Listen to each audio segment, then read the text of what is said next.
Hello అండి, ఈరోజు మేము వెనీలా కేక్ ప్రిపేర్ చేస్తామండి. ఇంతకుముందు కూడా మన ఛానల్లో డ్రై ఫ్రూట్ కేక్ పెట్టానండి. ఇది చాలా ఈజీ అన్నమాట. వెనీలా కేకు ఎవరైనా ఈజీగా చేసేయచ్చు. ముందుగా ఒక మెజర్మెంట్ కప్పు తీసుకోండి. నేనైతే ఒక గ్లాస్ తీసుకున్నాను. ఒక గ్లాసు గోధుమ పిండి, ఒక గ్లాసు చక్కెర వేసుకోవాలి. ఒకవేళ తీపి కాస్త మైల్డ్గా ఉండాలనుకున్నప్పుడు చక్కెర కాస్త తగ్గించుకునేసేయండి. అలాగే బేకింగ్ పౌడరు ఒక స్పూను, కొద్దిగా సాల్ట్ వేసుకొని పొడి పిండిలోనే కలుపుకోండి. దీన్ని ఈ క్లిప్ మిస్ అయిపోయిందండి, అందుకే చెప్తున్నాను.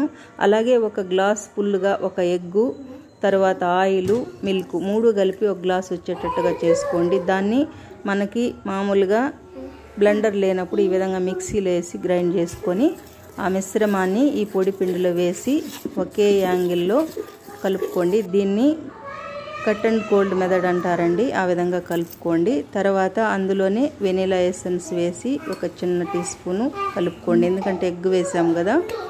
అలాగే మన కేక్ మోడ్లో బటర్ పేపర్ లేనప్పుడు ఈ విధంగా ఆయిల్ అప్లై చేసుకొని దాంట్లో కొద్దిగా పొడి పిండి వేసి అప్లై చేసుకోండి.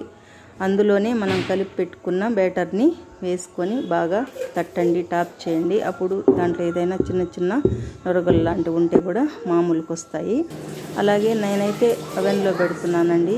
5 మినిట్స్కి బేక్ అయిపోయింది. నా కేక్ రెడీ అయిపోయిందండి. మీరు కూడా ఒకసారి ఈ విధంగా ట్రై చేయండి.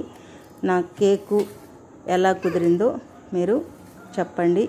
ఓకే అండి, నా వీడియో కనుక నచ్చితే లైక్ చేయండి, షేర్ చేయండి. మరిన్ని వీడియోల కోసం నా ఛానల్ని సబ్స్క్రైబ్ చేసుకోండి. ఓకే అండి, థ్యాంక్ యూ ఫర్ వాచింగ్.